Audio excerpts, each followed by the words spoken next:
Bonjour tout le monde. Bienvenue à cette séance d'information là, sur les travaux qui vont débuter sous peu sous le boulevard Sainte-Madeleine. Mon nom est Stephen Hill-Paquin, je suis coordonnateur à la participation publique à la ville de Trois-Rivières. Avant de poursuivre, je veux juste m'assurer que les gens à distance nous entendent bien. Ça va? Vous pouvez me faire un signe de tête, un signe de pouce? C'est bon? Parfait, merci beaucoup. Euh, donc, ben, je vous remercie d'être à cette séance d'information là, qui a lieu à la salle publique de l'Hôtel de Ville. Ben, vous voyez, hein, je ne parle pas juste aux gens qui ont en salle devant moi, je parle également aux gens qui se sont joints à distance par Teams. La séance de ce soir est diffusée sur Teams. Euh, pour ceux et celles là, qui, à la maison, sont moins familiers là, avec les fonctionnalités de Teams, rapidement, trois fonctionnalités importantes. La première est le micro. Ma collègue a désactivé vos micros, elle va les réactiver là, à la période de questions, juste pour pas qu'on ait de bruit parasite là, en cours de présentation. La séance est enregistrée pour permettre aux gens là, qui ne pouvaient pas être avec nous ce soir, soit à distance, soit en présence, d'avoir accès aux informations. Donc, si jamais là, les gens qui sont à distance préfèrent fermer leur caméra, ils sont bienvenus de le faire. Puis, ben, il va y avoir la petite main là, tout à l'heure là, que vous allez pouvoir utiliser. On va l'utiliser pour la période de questions parce que les gens qui ont des questions en salle, mais également les gens qui ont des questions à distance, vont pouvoir poser leurs questions. Avant de continuer, quelques règles de bienséance. On a parlé des bruits parasites, fait qu'on va essayer de garder ça s'entendre. Donc, je vous invite à fermer vos cellulaires si vous en avez, fermer les sonneries. La nourriture n'est pas permise là, dans l'enceinte de l'hôtel de ville. On va éviter les ovations. On est bon, mais pas tant que ça. Vous pouvez, on peut se garder une petite gêne. Donc, ça, puis bien sûr, on fait tout ça dans la bienveillance et le respect comme rencontre. Maintenant, on va regarder ensemble l'ordre du jour. Il va y avoir un petit mot de bienvenue, une présentation essentiellement des travaux à venir, donc le périmètre du chantier, comment la circulation, la signalisation, la STTR, tout ça, puis bien sûr les impacts là, à prévoir pour les citoyens et citoyennes du secteur. La présentation devrait durer une trentaine, 30-45 minutes, puis on a prévu une période de questions d'environ 1 heure, là, donc pour permettre à tous là, de pouvoir poser leurs questions. Je vous présente les gens qui sont avec moi ce soir. Donc, il y a Éric Anger, directeur du génie, en fait, directeur de la gestion des eaux et des immeubles et directeur par intérim du génie. Maxime Boisvert, qui est coordonnateur en gestion de projets urbains pour la direction du génie. Il y a Caroline Laforme, qui est ingénieure et chargée de projet pour la direction du génie. C'est elle qui est responsable du chantier. Et Mme Sabrina Roy, qui est ici avec moi, qui est conseillère de district, donc conseillère du district de la Madeleine. Il y a également Fontaine, qui est conseiller du district des Forges, qui est parmi nous ce soir. Donc, ça m'emmène justement à céder la parole à la conseillère du district concerné, donc Mme Roy, je vous cède la parole. Merci, Steven. Mesdames et messieurs, bonsoir. Merci à vous toutes et tous d'être ici ce soir, soit en présentiel, soit à distance, et ceux aussi qui vont l'écouter une fois que ça leur a été mis sur le site de la ville. Il y a un bon moment, la ville avait annoncé la réfection du boulevard Sainte-Madeleine. Ce soir, nous allons en discuter avec ses principaux acteurs. La réfection de cette artère majeure du bas du Cap dépasse le simple aspect esthétique. Elle représente aussi un engagement envers notre communauté, un investissement dans le bien-être de l'ensemble de la population. Nous souhaitons le rendre plus attractif. Il avait besoin d'amour et nous allons lui en donner. Cette transformation aura un impact positif sur chacun d'entre nous. Les citoyens et citoyennes pourront désormais profiter d'un espace plus sécuritaire et même plus agréable. Les commerces voisins bénéficieront également de cette revitalisation. En terminant, je tiens à vous remercier de votre présence. Elle est importante pour nous. Je remercie également nos équipes villes qui sont présentes ce soir. Merci et bonne séance d'information. Merci, Mme Roy. Je vais maintenant céder la parole à M. Éric Anger, directeur gestion des eaux et des immeubles et directeur par intérim de la direction du génie. Ça fait long, hein, c'est quand même, oui, c'est tout un titre. Donc, afin qu'il vous fasse la présentation du projet. Donc, Éric. Oui, mais merci d'être présent autant à l'écran qu'en présence ici à l'Hôtel de Ville. Bonne soirée. On va parler de la nature. La nature de ces travaux-là, ils se sont faits un petit peu sur deux niveaux différents. Bien, premièrement, le boulevard Sainte-Madeleine a été identifié au plan d'intervention. Donc, ça, ce n'est pas une décision qu'on a prise en tirant pile ou face. Là, c'était vraiment une réflexion qui a amené à des travaux. C'est des infrastructures qui sont désuètes. À la suite de cette décision-là, on a fait aussi des consultations publiques là, pour voir c'est quoi que les gens aimeraient, qu'est-ce que les gens voudraient avoir là, au niveau des installations sur le boulevard Sainte-Madeleine. Donc, ce que ça comprend au niveau des travaux, essentiellement, c'est le remplacement des conduites d'eau potable et d'égouts, la séparation du réseau d'égouts, conduites sanitaires et pluviales. Donc, on enlève ce qui est combiné puis on vient les séparer. Réflexion des branchements de service jusqu'à la limite d'emprise. Donc, on refait tous les branchements de service jusqu'aux limites de propriété. Remplacement de la conduite de gaz d'Énergir et travaux intégrés. Donc, Énergir va venir se greffer au projet pour venir remplacer aussi ces conduites de gaz. Réaménagement complet de la géométrie routière. Vous allez avoir des images juste après. Vous allez comprendre qu'on refait totalement le boulevard Sainte-Madeleine. Ajout de végétation et dégagement et d'éclairage décoratif.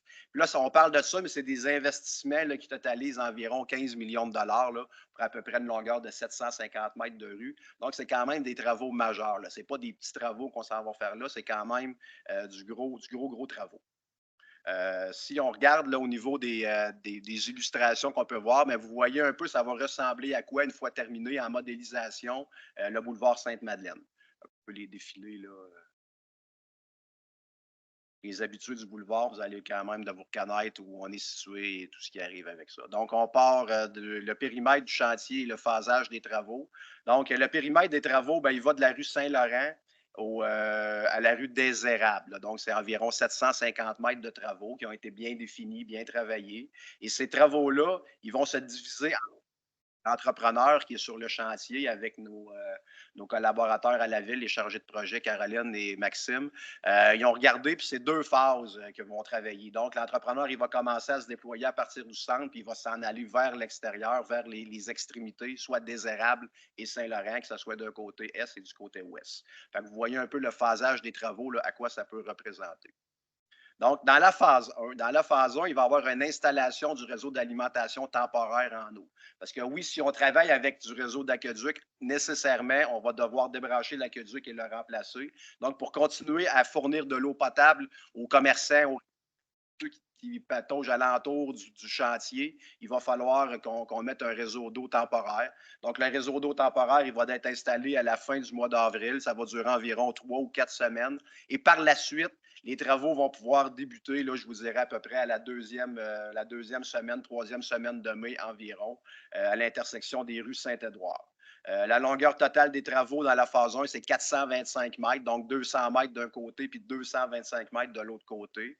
Et on s'en va deux équipes en parallèle. Donc, l'entrepreneur, il va se déployer puis il va partir simultanément avec deux équipes pour avancer le plus rapidement possible. Puis la durée totale des travaux, là, on calcule environ 15 à 20 semaines.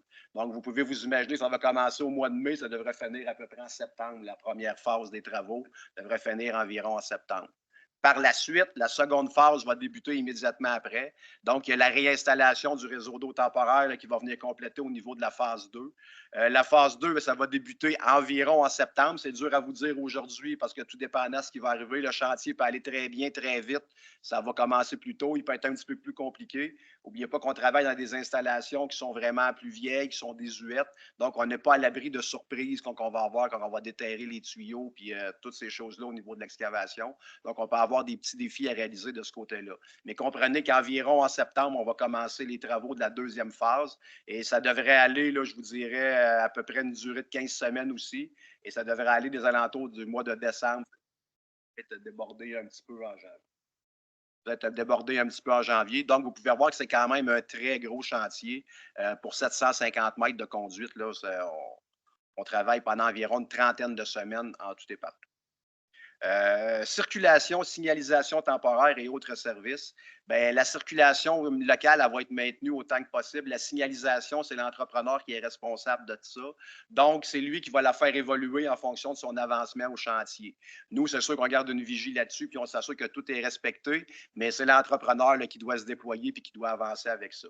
Donc, l'accès aux résidences, commerces et institutions être maintenu et identifié. Donc, il va toujours avoir la possibilité pour les commerçants de recevoir leur monde et pour les résidences d'avoir accès à leur demeure.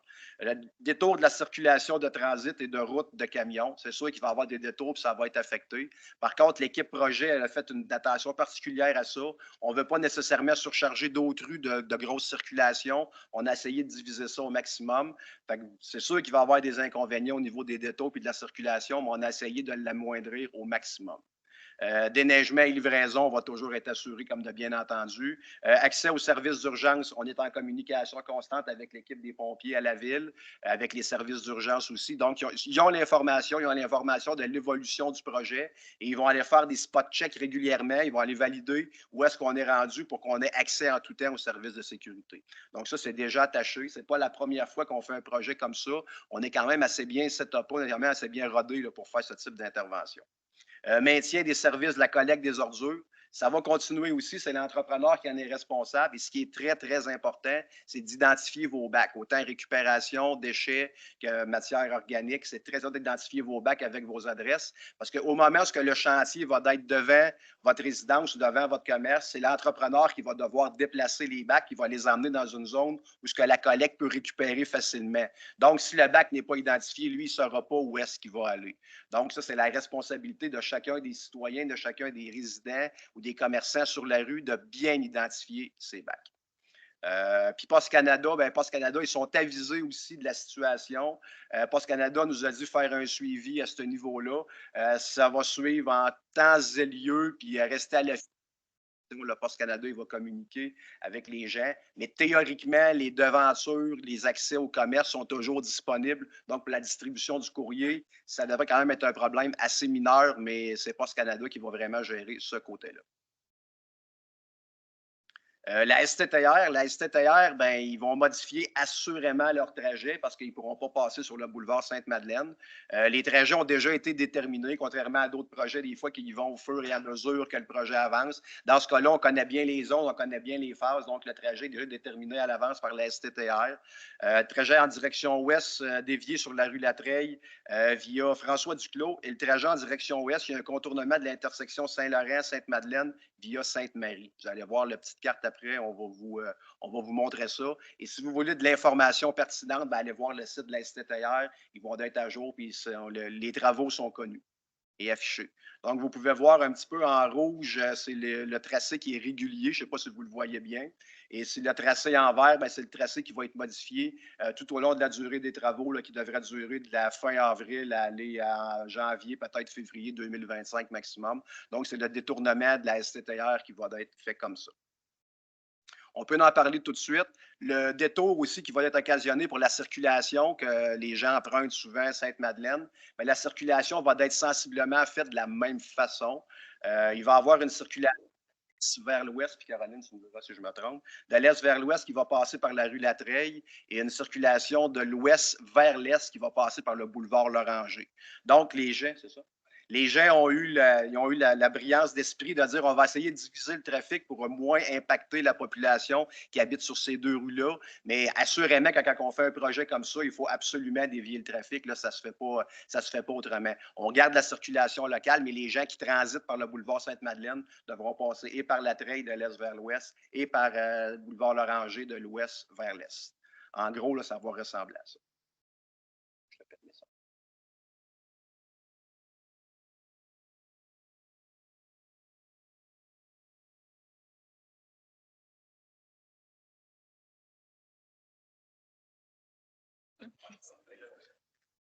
OK. En plus du transit qui est dévié par l'Oranger et par la Treille, la route de camion, elle va être déviée à part, plus haut. Fait qu'elle ne passera pas dans les quartiers résidentiels. S'il y avait une inquiétude à ce niveau-là, juste vous rassurer que la route de camion qui passe normalement sur la 138, elle va être déviée. Pour l'instant, on est à étudier quel trajet ça va prendre, mais potentiellement par Saint-Laurent vers le nord, puis peut-être de Grandmont ou peut-être un peu plus haut.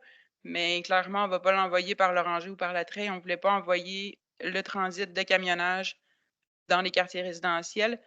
Toutefois, pour les commerçants, les institutions et les déménagements, l'accès local va être maintenu pour les livraisons, pour le camionnage. Là, donc, la petite nuance que je voulais peut-être apporter. Donc, les autres impacts à prévoir, eh bien, c'est sûr qu'il va y avoir d'autres impacts. Donc, en eau potable, bien, je vous l'ai dit en début, en introduction, il va y avoir l'installation d'un réseau d'alimentation en eau temporaire. Donc, ça, ce que ça peut occasionner, c'est des avis d'ébullition, de l'eau colorée, de l'eau brouillée, de la baisse de pression. Il peut y avoir des coupures d'eau qui vont être planifiées. Ça, les coupures d'eau planifiées, ils vont être planifiées en fonction des commerces ou des résidences ou de l'activité qu'il va y avoir en fonction de l'avancée du projet. Si c'est une garderie, bon, on va essayer de couper l'eau à l'extérieur de la journée de travail. Si c'est pour du résidentiel, on va les couper à l'extérieur des zones de grosse consommation d'eau potable. Si c'est pour du commercial, exemple un restaurant, on va essayer de plus y aller le matin avant que sa journée de restauration, son dîner puis son souper arrive. Fait que vous comprenez qu'on va s'adapter un peu en fonction de l'utilisation au moment où on va aller couper le réseau autant que possible. Si on n'est pas à l'abri non plus des coupures d'eau qui ne sont pas planifiées, ça peut arriver que durant le projet, il nous arrive des problématiques. Là, c'est sûr qu'on avisera au fur et à mesure, mais ce n'est pas garanti que ça n'arrivera pas, qu'il y aura une coupure d'eau qui n'était pas planifiée et qui peut causer des désagréments aussi. Puis quand on parle d'avis d'ébullition, un avis d'ébullition, là, ça dure 48 heures. Fait que c'est sûr qu'au niveau du branchement du réseau temporaire, avant de tout mettre en fonction, il y a un 48 heures d'avis pour tester. Pourquoi 48 heures? C'est parce que c'est le temps que ça prend au laboratoire pour voir s'il y a de l'incubation de microbes ou de bactéries là, au niveau là, du laboratoire. Donc, c'est pour ça qu'on fait cette durée de temps-là. De l'eau colorée, règle générale, l'eau peut être colorée au début, mais elle est propre à la consommation, ce n'est pas un problème. De l'eau brouillée, c'est la même chose. Puis ça se peut qu'il y ait une petite baisse de pression, je vous le mentionne. Là, ça peut arriver que les réseaux temporaires ne soient pas tout à fait aussi puissants. Bien, il ne sera pas assurément que le réseau d'eau permanent là, qui sera installé ou que vous avez déjà maintenant. Il y a l'alimentation aussi en gaz là, qui va rentrer en ligne de compte, donc Énergie, Remaco. C'est des travaux de remplacement de conduite de gaz intégrée. C'est maintien de la conduite de gaz en service durant les travaux. Donc, ils vont installer la nouvelle conduite. Quand elle va être prête, ils vont enlever l'autre. Donc, vous devriez voir ça de façon transparente. Il ne devrait pas avoir beaucoup d'impact au niveau des coupures. Puis les transferts de gaz des branchements, bien, c'est sûr qu'il va y avoir des coupures planifiées. Ça va être organisé en fonction de ça. Donc, au moment que les lignes vont être prêtes à transférer, bien, c'est à ce moment-là qu'ils vont couper le gaz là, pour un certain temps. Les impacts sur le quotidien, bien, qui dit travaux dit impact, il va y avoir du bruit et tout ça. On essaye de faire les travaux dans les plages le plus normal possible de la vie quotidienne. Donc, c'est de 7h à 17h30 du lundi au vendredi. À l'occasion, on peut peut-être débuter plus tôt ou finir plus tard, tout dépendamment des types de branchements qu'on a puis de l'avancement des travaux dans la journée. Mais c'est quand même assez bien géré par les entrepreneurs, ces choses-là. Puis ils sont conscients aussi du désagrément qu'ils peuvent créer là, au niveau de la vie quotidienne des gens. Donc, on essaye de ne pas abuser. Comme je vous dis, on ne vous dit pas que ça n'arrivera pas, mais on essaye de ne pas déroger de ces plages d'opération-là. Donc, ça va être du bruit, ça va être de la poussière, ça va être des détours, de la vibration, puis avec les liens d'exécution des travaux, de l'interdiction de stationnement en bordure de rue lorsqu'indiqué, de l'inspection avant, ah oui, ça c'est important, l'inspection avant les travaux de l'ensemble des bâtiments et des installations. Ça, c'est l'entrepreneur, on lui demande ça au devis, c'est de faire une tournée vidéo de tout son chantier, de regarder chacun des bâtiments, chacune des installations, de prendre ça en vidéo pour s'assurer que l'avant et l'après des travaux restent conformes. Donc, si jamais vous constatez que pendant les travaux, il y a eu un bris sur votre résidence ou votre commerce X, Y, Z, vous allez pouvoir le mentionner. Et nous, avec les vidéos, on va pouvoir si c'est dans les faits que c'est effectif qu'il y a un bris, ça sera réparé puis ça sera fait aux frais du projet. Ça ne sera pas fait aux frais là, du résident ou du commerçant qui est là. Mais assurez-vous, inquiétez-vous pas, le vidéo, il va se faire de A à Z. Puis c'est maintenant dans les procédures, dans les bonnes pratiques qu'on fait là, au niveau de nos devis à la ville. Et le programme de subvention bonifié disponible, bien, c'est sûr que si vous avez des travaux de la rénovation à faire sur vos façades de bâtiments ou ce qui touche directement au chantier, je vous dirais qu'idéalement, de retarder vos travaux et de les faire plus en 2025. Pourquoi? Parce que le chantier va être très difficile d'accès sur le 750 mètres. L'entrepreneur que vous allez engager, il n'aimera pas beaucoup ça, faire ses travaux. Et vous allez aussi avoir des rencontres potentiellement dans les prochains mois, semaines, sur des programmes d'aide financière aussi qui sont bonifiés, qui vont être très intéressants là, pour la revitalisation des façades, de mettre la verdure et tout ça sur le boulevard Sainte-Madeleine. Donc, c'est des programmes là, qui vont être offerts sous peu. Vous en avez peut-être déjà même entendu parler parce qu'ils sont déjà en fonction présentement. Et important aussi, ben, si vous voulez communiquer avec nous parce que vous avez un problème, vous avez du questionnement, vous n'êtes pas certain d'une chose, ben, c'est sûr que l'équipe projet, nous, on est sur le chantier régulièrement. Quand je dis nous, je ne suis pas vraiment là, mais eux, ils vont être plus présents que moi sur le chantier. Vous pouvez leur poser des questions quand ils sont là, mais idéalement, la ligne 3-1, service citoyen. Souvent, des gens nous en appellent au 3-1, puis souvent, on n'a pas de réponse. Mais quand c'est des projets comme ça, souvent, le lien est directement avec les chargés de projet puis à l'équipe projet. Donc, on aime ça que notre projet avance bien, qu'on est un chargé de projet, puis on n'aime pas ça avoir des problèmes. Donc, on essaye de les régler au fur et à mesure. Donc, vous pouvez être certain que la ligne 3.1, c'est une ligne là, qui est très, très efficace pour rejoindre le chargé de projet puis rejoindre l'équipe projet si vous avez des questionnements. Il y a toujours aussi s'abonner à Alerte citoyenne, là, alertv3r.net. Ça, c'est une application là, qui vient vous informer sur l'évolution des travaux puis s'il y a des problématiques qui arrivent, pas juste pour Sainte-Madeleine, à la grandeur de la ville. Donc, c'est assez intéressant aussi d'être abonné là-dessus. Vous avez plein d'informations qui arrivent là, pratiquement en temps réel là, pour les différents travaux et les différentes problématiques que la ville peut avoir. Merci, Eric. C'est ce qui met fin là, à la portion présentation là, de la séance d'information d'aujourd'hui. Je vous remercie à tous et à toutes pour votre attention. Alors, on va donc passer à la période de questions. Lors de la période de questions, je vais agir là, à titre de modérateur. Comme je vous disais tout à l'heure, on a prévu une séance d'environ 1 heure. Là, donc, on a le temps là, de poser nos questions. Les gens qui souhaitent poser une question à distance, là, je vous invite à lever la petite main, là, vous voyez à l'écran. Je vais pouvoir gérer les tours de parole à partir de là. Au moment où ce sera votre tour de parole, je vous inviterai à rouvrir votre micro. Pour les gens en salle, ben, je vous invite tout simplement à vous présenter au micro. Ma collègue va aller rouvrir le micro, je pense qu'il est fermé. Donc, vous avez simplement à vous présenter au micro là, si vous avez une question à poser. La raison pour laquelle je vous invite à vous présenter au micro, c'est pour que les gens à distance puissent entendre votre question également. Donc, c'est ça. Puis sinon, pour les gens à distance, si vous voulez, là, vous pouvez aussi utiliser le chat, donc la bulle de conversation en haut, là, qui permet donc de poser vos questions. Si vous êtes plus à l'aise comme ça, on va les traiter. Bien évidemment, là, dans le chat, on vous demande de l'utiliser à bon escient là, pour poser des questions. Puis si c'est des questions qui répètent là, ce qui a été dit en salle, on se donne le droit là, de s'éviter des dédoublements inutiles. Donc, c'est bon, ben, c'est les petites règles de bienséance. Donc, levez la main environ 3 minutes maximum pour poser votre question. Puis, ben, le respect, bienveillance en tout temps. Donc, et voilà. Donc, je ne sais pas s'il y a des gens qui avaient des questions. Je vous inviterais soit à lever la main à distance, à lever la main ou à vous présenter au micro pour les gens en salle.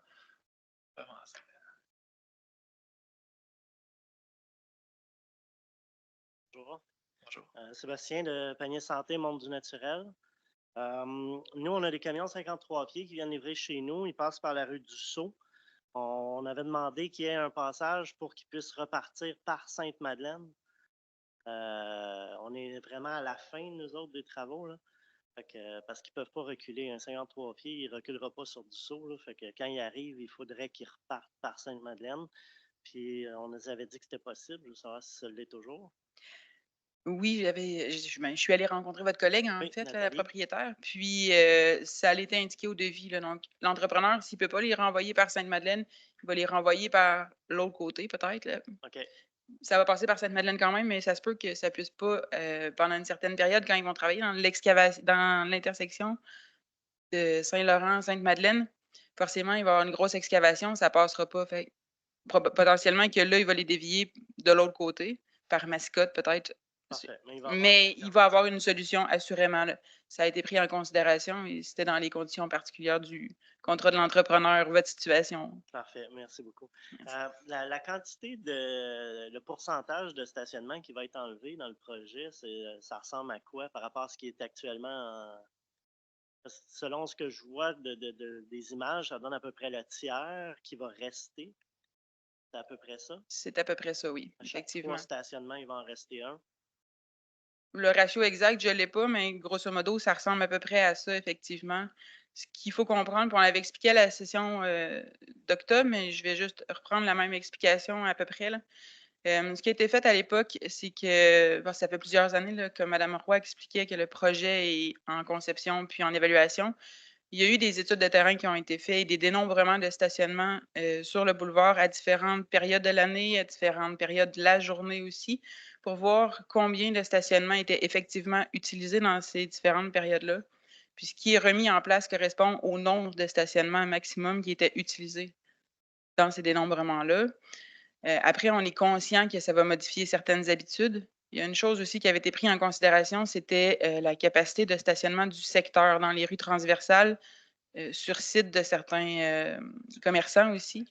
On a remarqué qu'il y avait des stationnements de commerçants qui n'étaient pas utilisés, que les gens utilisaient les stationnements en rive de rue.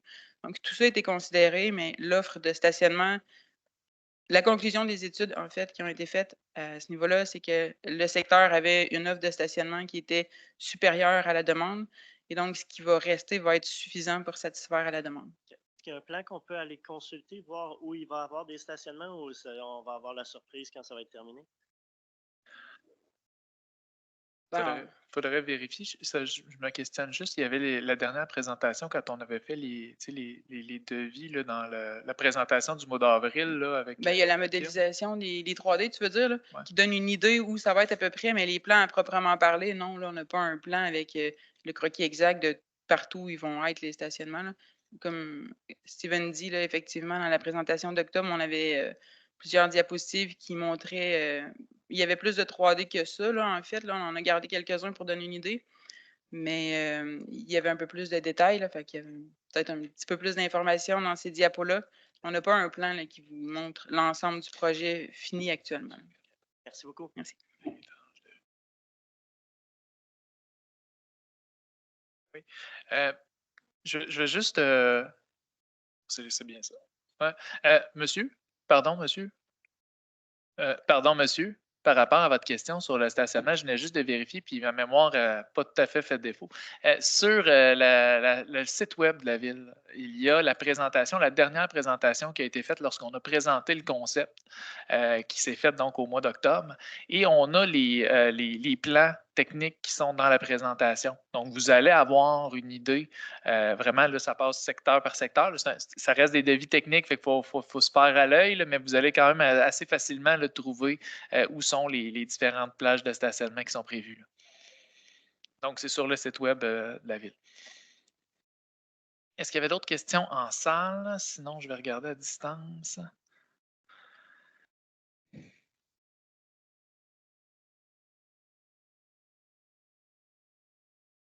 Les autres, pour les camions de livraison, mettons, pour le dépanneur qui est en face de notre commerce, y a-t-il de quoi de prévu? Les camions de livraison, ils vont arrêter où? Je dis, c'est à la rue, là. Arrêter, mettre les 4 flasheurs puis débarquer le stock. Je vais céder la parole à ma C'est collègue. encore quelque chose qui va être pris en charge avec l'entrepreneur. On va y aller au cas par cas. C'est sûr que là, le chantier va évoluer. Ah, quand ça va être terminé? Tu vas avoir une place, pour que les camions puissent, comme le dépanneur, le mettre à l'univers, puis le restaurant qui est à côté, quand ils arrivent pour livrer, ils vont stationner où? Je ne suis pas sûre que je comprends la question. Dans le fond, c'est de savoir si ce que vous voulez poser comme question, c'est si les places de stationnement qui sont prévues vont permettre aux camions de se stationner pour faire la livraison. C'est ce que je comprends? Oui, une fois que ça va être terminé. Là. Oui, si, mettons, il y a des stationnements pour les autos, il y a des autos de stationner, les autres, ils vont se mettre au pied de la rue. Ce qui avait été envisagé, je pense, puis là, peut-être tu me reprendras s'il y a de quoi, mais ce qui avait été envisagé dans le concept, c'est effectivement, là, pour les commerçants qui n'ont pas, normalement, il y a des gens qui ont des accès, là, par exemple, la Manier Santé, ça arrive par la rue latérale, si on veut, ils déchargent un peu dans le même principe. L'achalandage sur Sainte-Madeleine n'est pas non plus immense.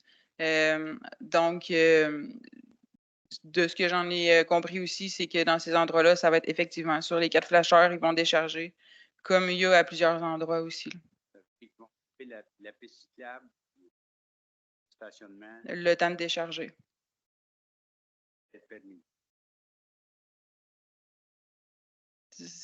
Oui, là. C'est bon? On s'entend, si ça décharge pendant 6 heures, non, mais le temps d'un déchargement normalement, j'imagine. Dans la ville de Québec, tu n'as pas le droit de faire ça. Donc, savoir je vous demandais si c'est une pratique qui est permise, là, donc, pour les deux. Oui, bien, c'est ça. Ailleurs à la ville, ils le font. Là, Sur des forges, par exemple, ce serait un exemple là, qu'on pourrait donner. Là. C'est ce qu'ils font. Là. Ils se mettent sur les 4 flasheurs, ils déchargent, ils repartent. Sur des forges, C'est monsieur, si vous voulez vous rapprocher du micro pour que les gens... sur Oui. des forges, c'est juste dans un sens. Sur Sainte-Madeleine, c'est dans 2 sens. Ben oui, mais c'est le même principe. C'est moins large aussi sur des forges. Donc, Et on l'a pris en note, monsieur, puis je vais valider l'information, voir si ça pose une problématique. Puis c'est peut-être plus au cas par cas qu'il faudra le regarder, puis on va voir avec les puis une problématique efficace avec ça ou s'il n'y en a pas. Parce que quand ça va être fait, ça va être trop tard pour corriger. oui, ben, là, à ce moment-ci, puis peut-être, là, parce que là, ça fait des questions sur le stationnement puis sur le concept. Je rappelle, on a eu une séance d'information là, qui a été faite au mois d'octobre dernier, où on a présenté le concept, où différentes questions ont été posées, les éléments ont été soulevés là, par rapport au stationnement, les préoccupations, puis ça a été pris en considération par l'équipe de terrain, là, qui sont allés voir aussi les commerçants, comme monsieur l'a si bien dit, là, du panier santé, là, pour vérifier certaines analyses. Fait que c'est sûr que c'est jamais terminé, ce genre de travail terrain-là, là. Mais à ce stade-ci, là, on va se concentrer sur les travaux qui s'en viennent, les entraves que ces travaux-là vont faire, parce que le concept ne changera pas. Là, pardonnez-moi l'expression, mais les pelles, ils s'en viennent. Donc, la raison de la rencontre d'aujourd'hui, je veux juste que ça soit clair pour que les attentes soient bien calibrées. Là, c'est vraiment au niveau de les travaux qui s'en viennent, puis comment s'assurer que ces travaux-là soient les moins perturbants pour les citoyens puis les commerçants là, possibles. Là. Donc, c'est à ce niveau-là. J'ai une question à distance de M. Guillaume Rouillard. M. Rouillard, je vous invite à rouvrir votre micro. Oui, bonjour. Parfait, on vous entend, M. Rouillard. Ouais. Moi, je suis au métro sur Sainte-Madeleine et puis ce que je me demande au niveau du nettoyage, parce que là, ça va causer beaucoup de poussière ou de saleté, vous dites, est-ce que, même si je suis locataire, là, est-ce qu'il y a des gens qui vont entretenir bâtisses et vitrines principalement pendant les travaux?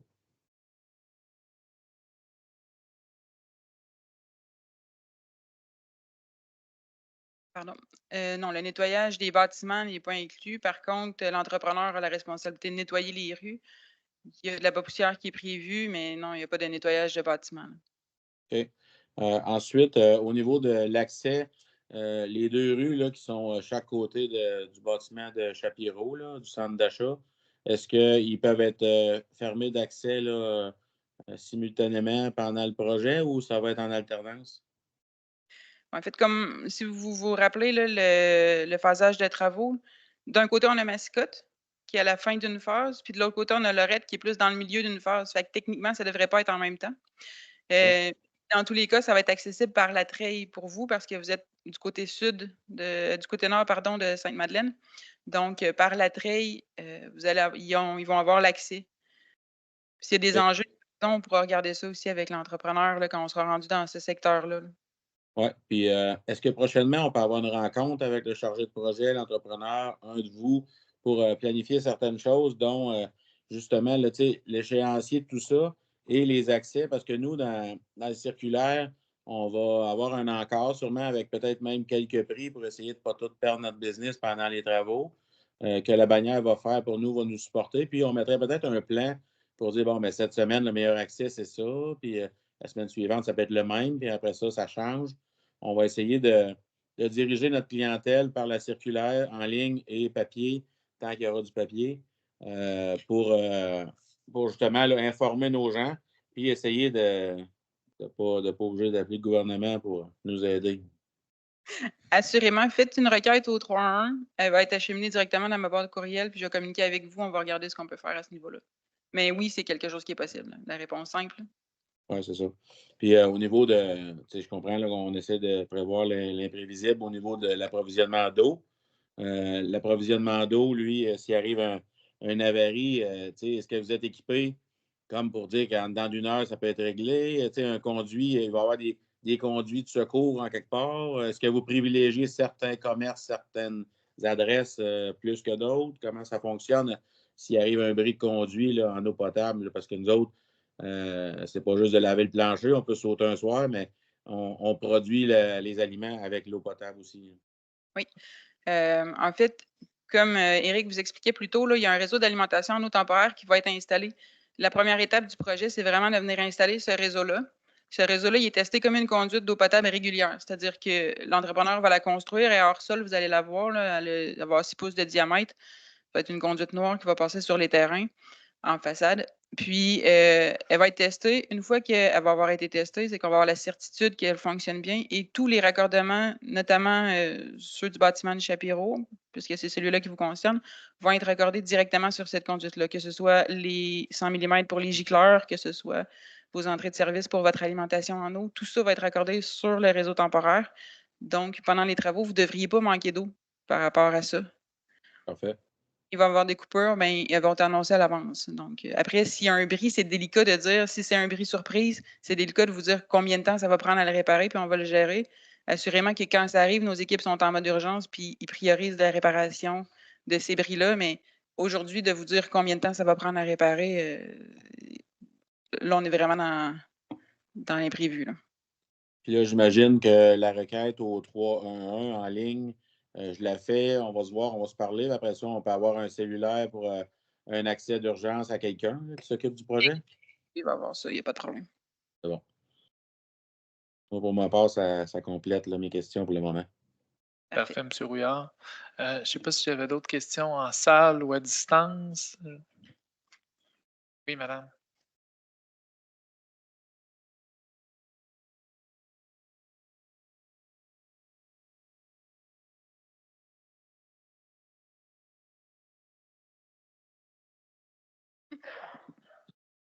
Bonjour, je suis Raymond Trudel. Moi, j'ai un salon de coiffure.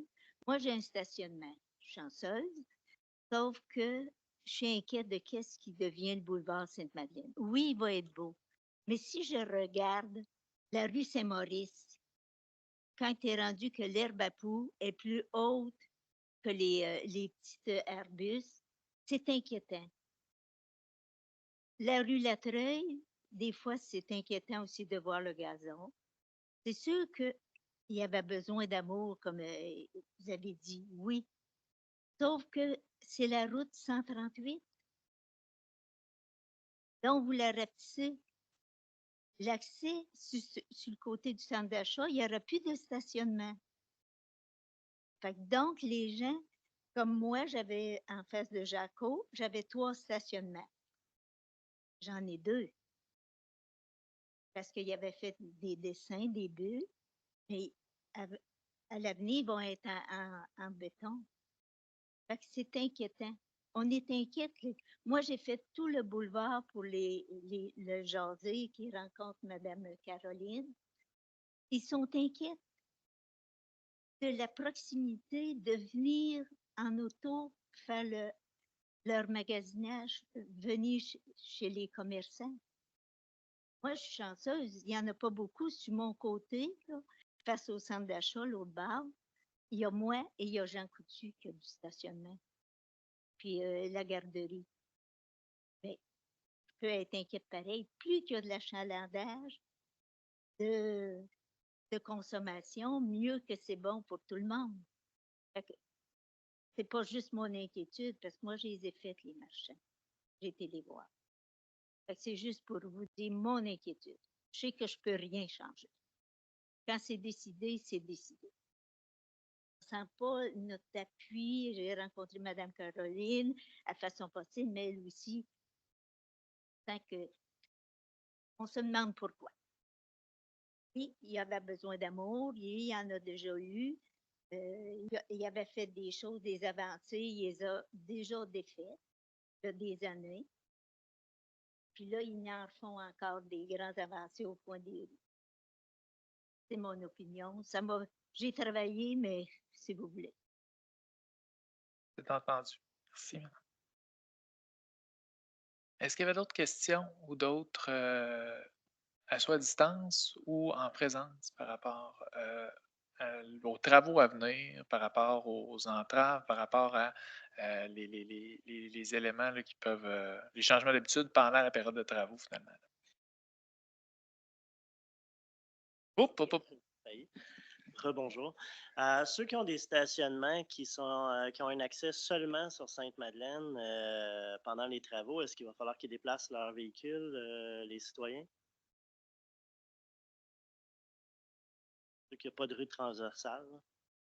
Ouais, mais il y a quand même un bon maillage de rues transversales, là. Si vous parlez, mettons, des commerces ou des citoyens qui sont entre 2 intersections, oui, pendant la période de travaux, quand les travaux vont être en face de chez eux, pour une certaine durée, ils vont devoir utiliser des stationnements, dans les rues autour, là, ça aura pas le choix. Mais on va essayer d'accommoder autant que faire se peut, de minimiser les durées de ces périodes-là, là. Oui, tu as raison. Effectivement, c'est un bon point, là. Dans son contrat, l'entrepreneur doit maintenir l'excavation mètres à la fois, là. Donc, il y a pas plus de 100 mètres qui est ouvert à la fois. Après, il referme au fur et à mesure qu'il progresse, en fait. Il referme sur le gravier. Fait que ça va être sur le gravier, mais ça demeure carrossable quand même, là.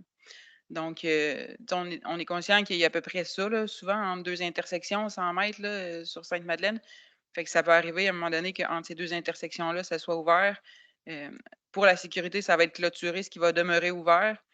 Puis pour le stationnement, mais ça n'aura pas le choix d'être par les rues transversales, mais il va y avoir un accès piétonnier qui va être maintenu en tout temps. Puis pour tout ce qui est service d'urgence, on a les pompiers qui vont venir faire des rondes assez régulièrement pour venir voir sur le terrain les accès qui sont possibles, puis adapter leur mode d'intervention en fonction de ça aussi, là. OK. Fait que le locataire qui est au 58 Sainte-Madeleine, lui, il va être obligé de changer son véhicule de place le temps qu'il va y avoir des travaux devant chez eux. Oui, c'est ça.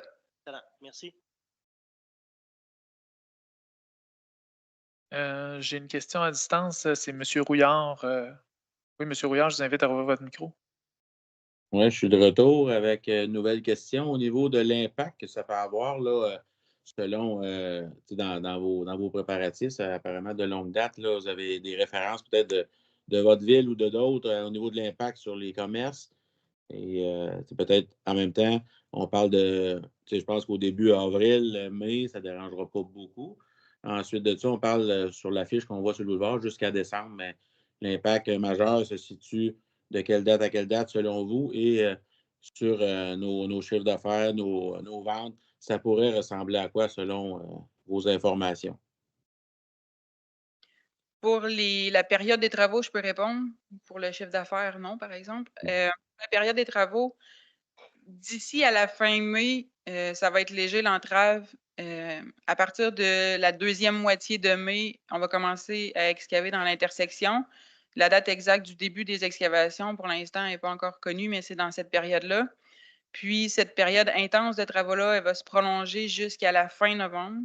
Nous, ce qu'on exige, de l'entrepreneur, c'est que le 29 novembre, il termine ses travaux, qu'il se soit refermé au complet.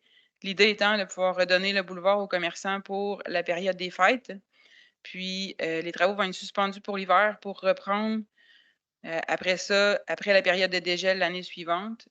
Essentiellement, il devrait rester, uniquement les travaux d'aménagement en arrière des bordures de rue, ainsi que les, plantations, tout ce qui est végétaux et compagnie, parce qu'on ne veut pas aller les mettre avant l'hiver, on va les mettre au printemps. Fait que en gros, pour l'organisation des travaux et du chantier, ça va ressembler à ça. Après, on n'est pas à l'abri que s'il y a trop d'imprévus, si on est dans l'existant, puis, on ne sait pas ce qui risque de popper en cours d'excavation, là. Donc, il y a des chances que si on a trop de mauvaises surprises en excavant, ça décale un petit peu après le 29 novembre. Mais pour l'instant, les efforts sont mis, là. L'entrepreneur, il vise vraiment à respecter cette date-là, puis il met tous les efforts pour que ça arrive comme ça. Bon, fait que si on parle le 29 novembre, la suite en 2025, elle a le moins d'impact sur la circulation, c'est en bordure. Voilà. Parfait. Ça répond à votre question, M. Rouillard?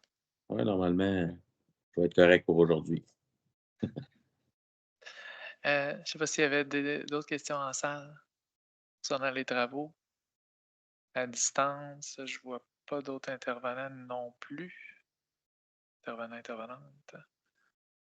Parfait. Dans ce cas-là, c'est ce qui viendrait conclure notre séance d'information de ce soir. Mon collègue en a parlé tout à l'heure. Si jamais il y a des questions qui arrivent à rebours ou des commentaires, n'hésitez pas à communiquer avec le 3-1. Il y a donc une track, là, si on veut, là, pour justement acheminer les requêtes au bon endroit et assurer un suivi diligent sur ces requêtes-là. Donc, on espère que la séance d'information vous aura permis là, de clarifier là, les différents aspects des travaux à venir. Merci d'avoir été avec nous. Je vous souhaite une bonne soirée à tous et à toutes. Puis une bonne été. Merci. Au revoir.